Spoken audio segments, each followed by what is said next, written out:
Hi, everybody. It's really nice to be here in Malaga again. I was here last year. I see so many familiar faces, so yeah, it's a pleasure to be here again. And yeah, let's speak about tobacco. I'm going to give you an overview of the industry trends and the regulation in the regulatory environment in tobacco. I hope you will enjoy it.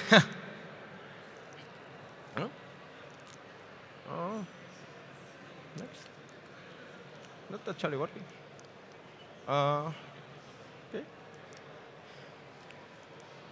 Okay, first of all, just want to introduce my company in case you don't know it. So we are Euromonitor, 16 offices all over the world.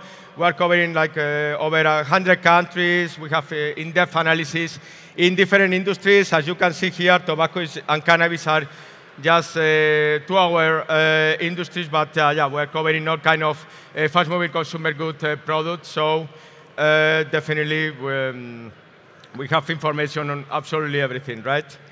Yeah, in terms of combustible trends, yeah, first of all, I would like to show you some data. As you can see, 2.8 trillion cigarettes sold in 2022, like a mild decline, minus 1.3% global.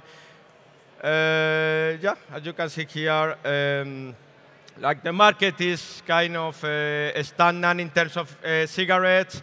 Decline, there's like a structural decline. And obviously the future is next generation tobacco products. I will show you that over the next 25 minutes. In terms of cigarettes, again, as I said before, if we see the data for the last 5 years, there's like a continued downward spiral.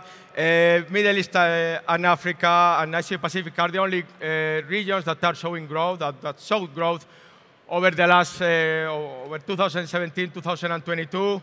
And then also, if we see the data, when we are excluding China, and we see the decline in cigarette sales is quite sharp. So again, cigarettes are just, again, on a structural decline, especially in certain regions, Western Europe, Australasia, etc. We see that in our data. Again, as I said before, we can see a structural decline, especially in developed countries, and the only countries that are showing growth are countries like in Middle East and Africa, countries with, let's say, less restrictions on tobacco, countries like Egypt, India, China, Vietnam. We saw a better performance from those countries over 2017 and 2022, right? But in developed countries, Japan, US, France, Italy, Ukraine, so we have seen like a structural decline that is actually, we have seen that for the last 5 years and beyond. In terms of the forecast, same. We expect the same growth trajectories. We can expect that Asia Pacific and Middle East and Africa will be the only ones, the only regions that will show some growth over the next 5 years, whereas the other regions, Western Europe, Eastern Europe, Australasia, we expect like a sharp decline over the next 5 years again. There's like different reasons. It could be restrictions on tobacco products, could be the presence of next generation tobacco products, like a more positive approach from governments towards these next generation tobacco products. So there are different reasons to explain this, but definitely what we see here is that in many developed countries, we can see a sharp decline in cigarette sales. And in terms of other tobacco categories, other traditional tobacco categories, cigars, cigarillos, fine cut tobacco, we expect like a flat performance. So we don't really see growth there. The room for growth is quite limited. Again, as I said before, the future is next generation tobacco products, and all tobacco companies are focusing on those products to sustain growth over the next 5 years and beyond. Again, let's speak about the reduced tobacco products. Again, this is the future. This is where tobacco companies are investing heavily. Again, we expect like sustained growth over the next 5 years, and again and beyond, with more presence of those products all over the world. Again, if we see the data for the main categories, heated tobacco, open vaping system, closed vaping system, and nicotine pouches, we see a strong growth, okay, 15% CAGR growth forecast for the next 5 years, 2022, 2027. This growth, again, is coming from different, we have different explanations for this growth. Obviously, the increased presence of these products all over the world, that's quite important. Different formats for different kind of consumers, that's also boosting sales of these products. And as you see here, I mean, the growth comes from all the categories. We expect growth from all these categories, although it will be a different growth, and I will explain this later. In terms of heated tobacco, as we see here, some countries, especially South Korea, Japan, they are reaching maturity. There's not much room to grow. Eventually, they have been growing for years. There are many people shifting from cigarettes, traditional combustible cigarettes, towards heated tobacco again. So those products are really successful. We are seeing, again, a strong growth also in European markets, both in Western and Eastern Europe. We say in Southern Europe, these products are quite popular, and they are, again, getting more and more popularity. And again, as more and more companies are venturing into this category, heated tobacco, we also see heavy price competition on devices. That might eventually boost adoption, or we expect that this will boost adoption of heated tobacco, of course. In terms of growth, as you see here, some countries, Italy, the US, Poland, Germany, these are really good prospects for those countries. But again, we are seeing growth across markets, again, just because tobacco companies are increasing the scope. They are launching these products. They are heavily promoting these products. And again, we expect growth for heated tobacco all over the world over the next 5 years and beyond. We're speaking about heated tobacco. There's like also a new product coming from heated tobacco, not tobacco herbal products. Those products are also, that has a lot of potential for expansion. We see here some of the brands. Some of them are not even commercialized yet.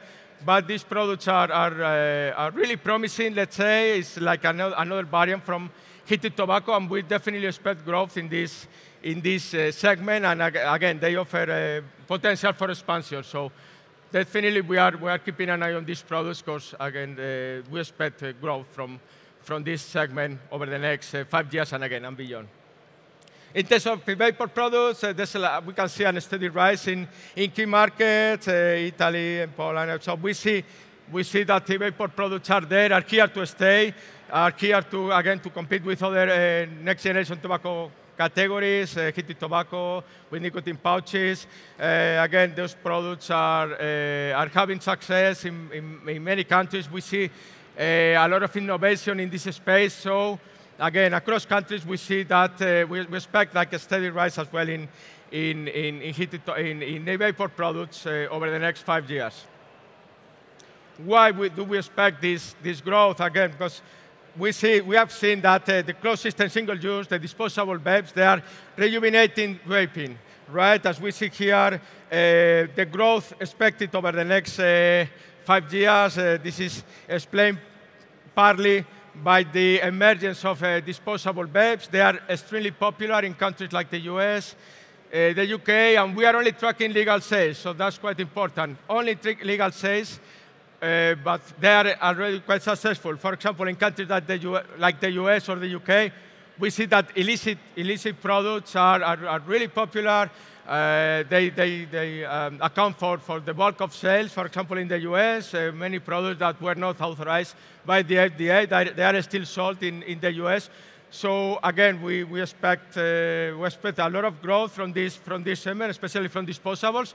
Again, we are only counting legal sales. If you also take into account illicit sales, the growth will be even greater. So again, as you see here, over 500 million devices in circulation already, and we expect, again, this product to grow even more. And 66% of disposable vapors, according to our nicotine survey, they said they are citing ease of use as an extremely or very important feature. So as you see here, like there are different reasons why these products are so popular, like the especially availability on retail, so you can find it everywhere in countries, again, like the UK, the US. You can find them here as well in tobacconists. So that's quite important, and also the ease of use. We can see that the convenience of these devices are key for the success of this product. In terms of growth forecast, as you see here, we expect, a lot of growth, especially, again, in Eastern Europe. In some other areas where these products are not that popular now, like Latin America or Asia Pacific. Anyway, we expect growth all over the world in every single region, but we also expect legal holders to hit growth over the next 5 years, especially in terms of sustainability concerns, also appeal to the younger audience. So that could eventually prevent this product from growing even faster, right? So we need to take that into account when we analyze this market. Obviously, the legal holders will definitely hit the performance of this category over the next 5 years and beyond. When we are speaking about nicotine pouches, this product is really popular. All tobacco companies are launching new products. They have really positive prospects for this product. But what we can see here is that this product is struggling to reach a wider global audience. As you see here, the US is the country that accounts for the bulk of sales.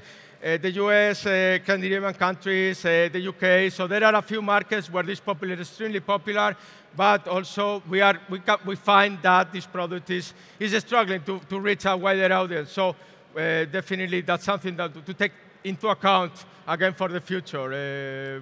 Popular product in several markets, but still is struggling to reach a wider audience. And as you see here, also the nicotine prevalence remains low. We see a stronger gains in Eastern Europe, the US, but again, outside that areas is Eastern Europe, the US, Scandinavian countries, when they are really struggling to find a wider audience. So we need, again, to take that into account when we're analyzing this market. That is promising again, but for now, it's quite, so sales are limited to a certain amount of countries. Well, in terms of regulatory challenges, I've just spoken about disposable vapes, but obviously the tobacco industry is facing a lot of challenges from the regulatory perspective, also from consumers, right? As you see here, over 40% of people are, let's say, claiming for, or they would like a more restricted regulation on tobacco, and just less than 20% of the people will be fine with lower restrictions on tobacco. What I'm telling you is that obviously it's not just regulators, but also consumers. Everybody is actually is claims for further restrictions on tobacco, and there's a lot of them, right? We can see it, higher taxation, like in countries like France, the Netherlands. They are increasing taxes heavily. We can see also flavor limitations, especially for the vapor products, but also for heated tobacco here in Europe. We see already marketing restrictions. Plain packaging, already 22 countries adopting plain packaging. Channel restrictions, nicotine caps, sustainability concerns and restrictions, of course, the generational ban that hasn't been enforced in any country so far, only in New Zealand, but that was reverted a few months ago. But it's obviously a threat for the tobacco industry. And obviously, as I said, the regulation is shaping the industry, definitely. It's a key driver determining the types of products that can be sold and how can they be marketed, the channels, where consumers can use them. So obviously, regulation is shaping the tobacco industry. And obviously, as I said before, some of those restrictions, like the generational bans, they might eventually, again, hit the industry and, again, restrict sales even further. So we need to take that into account, to take the regulation into account when we analyze the tobacco industry. Again, as I said before, 2024, plain packaging, by March, over 300 billion sticks, 300 billion sticks are coming already in plain packaging. Those restrictions or that measure is applied now in 22 markets, and some others are also considering the adoption of this plain packaging. So obviously, we need to take that into account. When we see that, what might happen by 2030, we expect that the number will likely reach to about 1 trillion cigarettes, accounting for close to 50% of global sales if we are excluding China. We can see that most of Europe, also Australasia, some countries in Latin America, also Canada, US, we expect many countries to adopt plain packaging as well. So that's definitely a challenge for the industry, right? We have seen that again in 22 markets, but we expect other markets that will follow the same path over the next decade and beyond, right? So that's obviously a threat. And another threat, this is a recent one, but generational bans. This measure was proposed years ago in Australasia.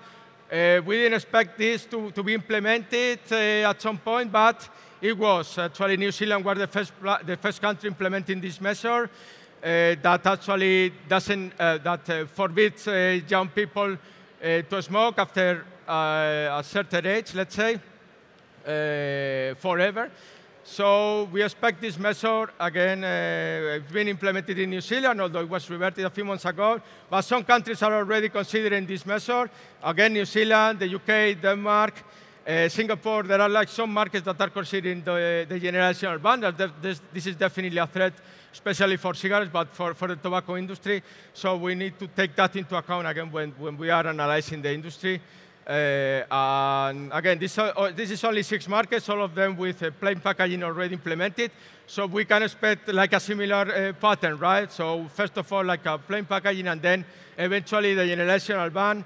Again, New Zealand was the first one implementing it, although they reverted it. Let's see, in the UK, the proposal is there. It might be implemented over the next 2-3 years. So we'll see, but again, the tobacco industry needs to be careful with this, and definitely is a threat for cigarette sales.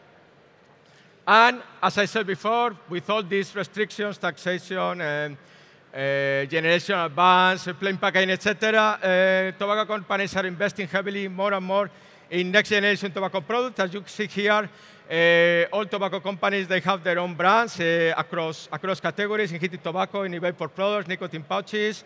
We see as well like increasing investments from companies like Altria that both the company enjoy a few months ago or a year ago. Also PMI buying a Swedish Match in nicotine pouches. So as we see here, tobacco companies are investing more and more in these categories, and they have really ambitious goals in terms of next generation tobacco products, like BAT that aims to deliver 5 billion of revenue from new categories, from new next generation tobacco products categories by 2025, or PMI, smoke-free product, to account for over 50% of PMI's revenues by 2025.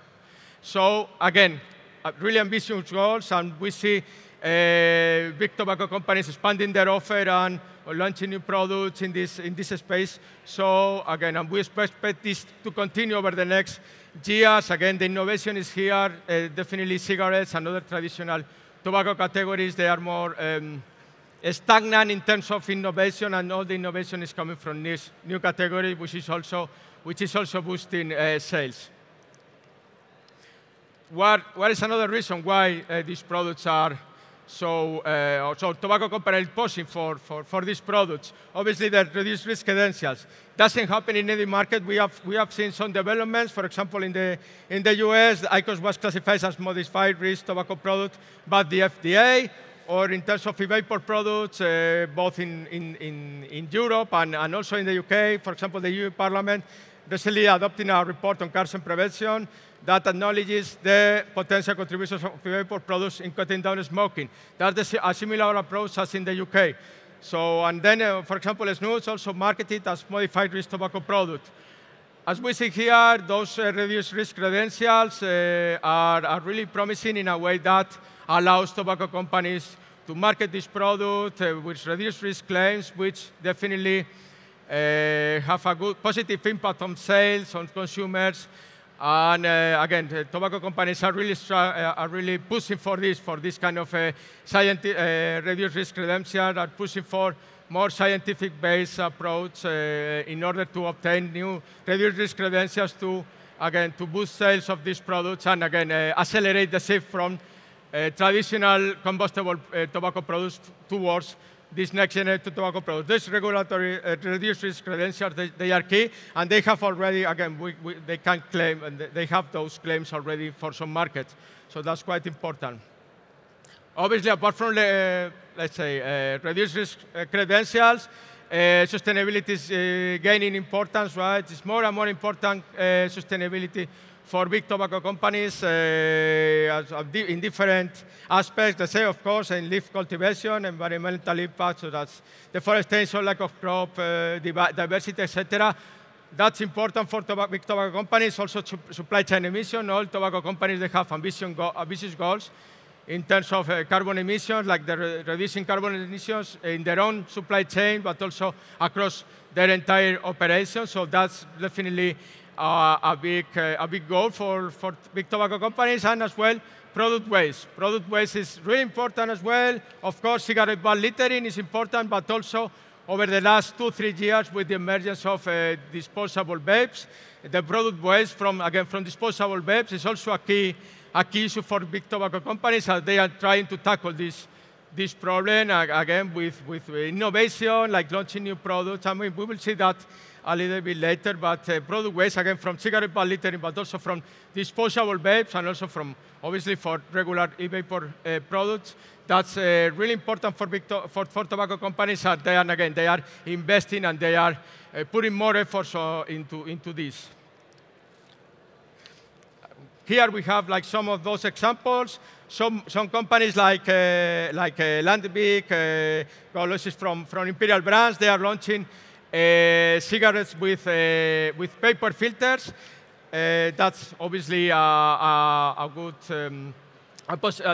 Those products obviously has a positive impact on the environment. They are replacing the traditional filters with acetate tow, with plastic. They are replacing them with other alternatives. Again, paper filters. They are really marketed in some markets like Germany, Finland, etc. And we expect those products to be launched in other markets as well. Other alternatives such as hemp. So we can expect, again, more innovation in terms of new filters for traditional cigarettes. We can expect that from big tobacco companies. We can see here Vuse, the first brand that is claiming to be carbon neutral. Also Niels, nicotine pouches with less plastic. So again, the tobacco companies are making big investments in order to reduce the impact, the environmental impact of their products. Although, again, it's particularly difficult to communicate these new developments, as you can imagine, the promotion in the tobacco industry is not easy. There's a lot of restrictions, but again, big tobacco companies are making great efforts in order to reduce the environmental impact of their products, and we can see here some examples.